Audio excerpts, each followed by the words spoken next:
Seja bem-vindo ao mundo marcial. Em todo o mundo das artes marciais, você encontrará frequentemente um número especial de regras de princípios pelos quais viver.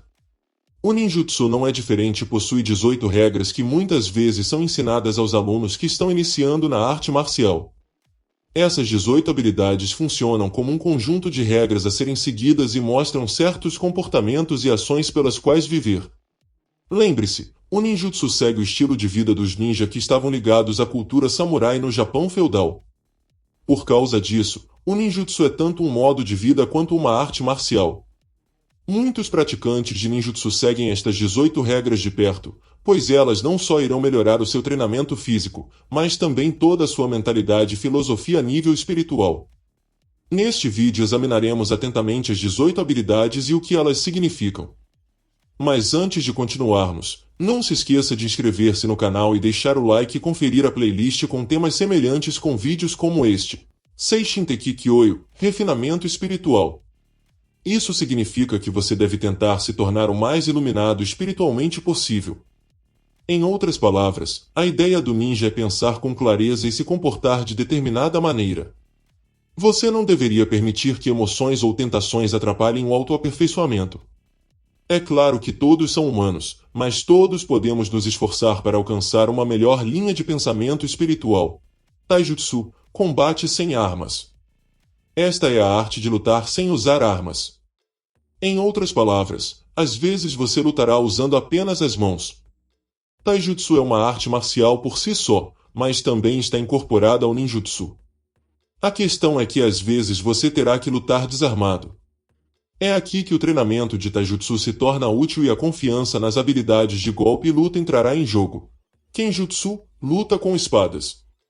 Voltando aos tempos antigos dos ninja, a luta com espadas também era um grande aspecto de seu treinamento e para ser um ninja, você teria que ser inteligente no manuseio de armas e espadas.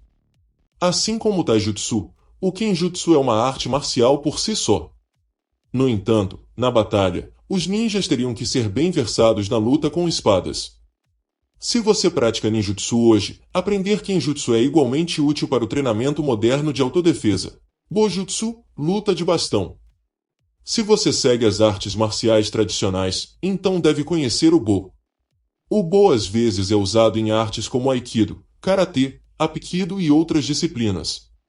É basicamente um bastão de madeira longo e fino usado para atacar os inimigos. Isso pode ser usado para ataque e defesa e também está incorporado ao estilo de vida ninja. Shuriken Jutsu, lâminas de arremesso. Lâminas de arremesso eram carregadas em bolsos escondidos e usadas como armas escondidas, conhecidos como estrelas ninja, são usados para atacar inimigos à distância. Geralmente era uma estrela de 4 pontas, que era construída a partir de uma fina placa de aço. A lâmina é lançada com um movimento giratório plano e atingiu o alvo com um efeito de serra. Não era só a forma da estrela que era usado, poderia ser dardos e pontas de lâmina retas também foram construídos para serem arremessadas. Este método de matar era especialmente útil quando os ninjas tentavam assassinato.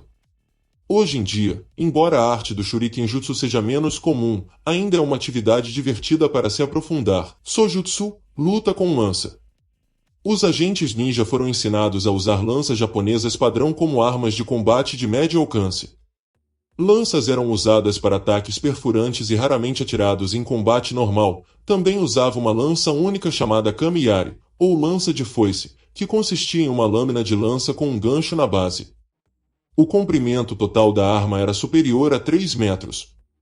A ponta da lança pode ser usada para estocar e esfaquear, e a ponta do gancho pode ser usada para agarrar e puxar o oponente ou sua arma. Najinata Jutsu, luta de alabarda. Praticamente uma lâmina curta montada em um cabo longo, a alabarda japonesa era usada para cortar e atacar adversários a médio alcance. Os guerreiros ninja também eram proficientes com o Bizento, uma versão enorme e de lâmina pesada da alabarda. Baseada em uma ferramenta de guerra chinesa, a arma de lâmina larga era pesada o suficiente para derrubar atacantes, destruir armaduras e imobilizar os cavalos dos samurais montados. Kusarigama, arma de corrente e foice. A arma japonesa de corrente foice foi adotada no arsenal do ninja. Uma corrente, de 2 a 3 metros de comprimento e pesada em uma das extremidades, era presa ao cabo da ferramenta tradicional de corte de grãos. A corrente poderia ser usada para bloquear ou enredar a arma do inimigo, e a lâmina então usada para acabar com o atacante. O Kyoketsu Shoji, uma arma semelhante à foice e à corrente, foi preferido pelos ninjas. A arma consistia em uma lâmina reta de punhal com uma lâmina secundária saindo do punho, presa a uma corda resiliente de 5,5 metros, geralmente feita de crina de cavalo. Um grande anel de aço estava preso à extremidade livre da corda. Como você pode imaginar, essas lâminas são mortais nas mãos certas e seriam usadas pelos ninjas por serem práticas e fáceis de transportar. Kyakujutsu, fogo e explosivos. Na época dos ninjas, eles seriam capazes de fabricar e usar explosivos para assassinar seus oponentes. Isto significa que antes das grandes guerras ou do terrorismo, os ninjas fizeram isso primeiro. Isso exigiria um conhecimento técnico e um elemento de inteligência que provasse que os ninjas estavam além dos lutadores ou guerreiros comuns, em vez disso, eram mais espertos do que isso. Os ninjas eram especialistas na colocação, cronometragem e montagem eficazes de dispositivos explosivos para demolição e distração. Nos anos posteriores, o uso de pólvora negra e outros explosivos foi complementado com o conhecimento de armas de fogo e suas aplicações estratégicas. Ensujutsu, disfarce e personificação.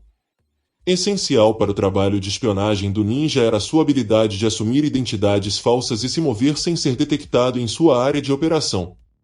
Mais do que apenas vestir uma fantasia, o sistema de disfarce do ninjutsu envolvia uma personificação completa do personagem adotado. Traços de personalidade, áreas de conhecimento e dinâmica corporal da identidade assumida estavam arraigados na forma de pensar e reagir do ninja. Ele ou ela literalmente se tornou a nova personalidade, seja assumindo o papel de monge, artesão ou artista errante. Shinobi-eri, furtividade.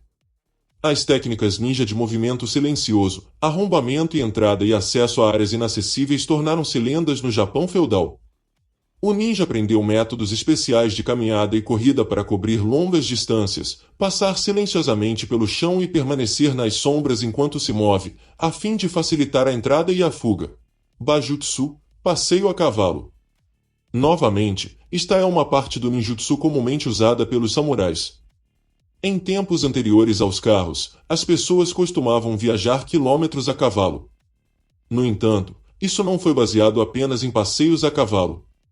Como os mongóis e os índios nativos, os samurais japoneses usavam cavalos na batalha e disparavam flechas e outras armas enquanto cavalgavam. Para isso seria necessária uma excelente coordenação e, como todas as artes marciais, esta era uma habilidade que exigia horas de prática. Suiren, natação. Natação furtiva, movimento silencioso através da água, métodos de uso de barcos e flutuadores especiais para atravessar a água e técnicas de combate subaquático foram ensinados aos ninjas. Eles eram obrigados a participar do Suiren, o que significava aprender a nadar da maneira mais eficiente possível. Isso significaria coisas como prender a respiração debaixo d'água enquanto nada ou se esconder dos inimigos. Em alguns casos, também significava ser capaz de lutar na água, o que é uma habilidade difícil de aprender. Embora não seja tão comum, Suiren é um bom exemplo de quão multitalentoso um ninja deveria ser. Boryaku, estratégia militar. Táticas não convencionais de engano e batalha, tramas políticas e um momento vantajoso para o uso de eventos atuais foram usadas pelos ninjas. Ao empregar ou influenciar forças aparentemente externas para levar o inimigo a fazer o que o ninja queria que ele fizesse, os ninjas foram capazes de exercer sua vontade sem chamar atenção indevida para si mesmos. Isto significaria organizar ataques e escaramuças, bem como missões de assassinato. Como você pode imaginar, esses planos teriam que ser tão criativos e meticulosos naquela época quanto são hoje em dia. Shōjo, espionagem. Mais uma vez, a espionagem ainda está viva e bem na sociedade de hoje. Descreve o ato de infiltrar-se em um país estrangeiro ou inimigo para extrair informações. Hoje em dia, isso pode ser feito hackeando um software. No entanto, naquela época, isso significaria misturar-se como um local e ganhar confiança, apenas para atrair o grupo infiltrado e retornar ao seu próprio povo com as informações recém-adquiridas. Métodos de espionagem bem-sucedida foram aperfeiçoados. Isto incluía formas de localizar e recrutar espiões e servia como um guia para a utilização mais eficaz de agentes de espionagem. em Tonjutsu, escape e ocultação. Os ninjas eram mestres experientes nas formas de usar a natureza para encobrir sua saída, permitindo-lhes desaparecer à vontade. Os 5 elementos de fuga foram baseados em uma familiaridade prática com o uso criativo dos aspectos da terra, da água, do fogo, do metal e da madeira da natureza e do meio ambiente. Por exemplo, você poderia ter roubado documentos valiosos em uma cidade e agora precisa escapar sem chamar a atenção para si mesmo. Isso significaria misturar-se com os habitantes locais. Dando um passo adiante, também pode significar a arte de escapar das prisões ou de escapar do cativeiro. Temon, meteorologia. Prever e aproveitar os fenômenos climáticos e sazonais era uma parte importante de qualquer consideração de batalha. Os ninja foram treinados para observar todos os sinais sutis do ambiente, a fim de prever as condições climáticas. Os ninjas teriam que ter muito cuidado e planejar suas missões com perfeição. Isso também envolveria determinar o clima para ver como as coisas iriam acontecer. Embora a meteorologia naquela época não fosse tão avançada como é agora, eles ainda estariam atentos ao clima. Por exemplo, você poderia entrar furtivamente em uma vila com mais facilidade se ela estivesse com neblina do que se estivesse claro. Shimon, geografia. Essa habilidade era essencial para ninjas que gostavam de planejar coisas e explorar locais antes de entrar neles. Isso pode significar olhar para a área geográfica de um campo de batalha local ou também olhar para a geografia de uma cidade para ver se você pode usar uma colina ou rio a seu favor. Com isso em mente, os ninjas realmente estavam à frente de seu tempo e eram sofisticados. Conhecer e utilizar com sucesso as características do terreno foram habilidades cruciais na arte histórica do ninjutsu. Como você já deve ter percebido, o ninjutsu era altamente desenvolvido e técnico, especialmente para a época. Isso significava que para dominar o ninjutsu, você realmente era um artista marcial temível. Isto não foi apenas em termos de habilidades de combate físico, mas também em termos de pensamento e capacidade de enganar o inimigo em todos os sentidos. É justo dizer que muitas dessas habilidades ainda são usadas diariamente por governos e agentes. Obrigado por ter chegado ao final do vídeo. Considere ver mais vídeos no canal. Curta, inscreva-se, comente, compartilhe, ative as notificações e até a próxima.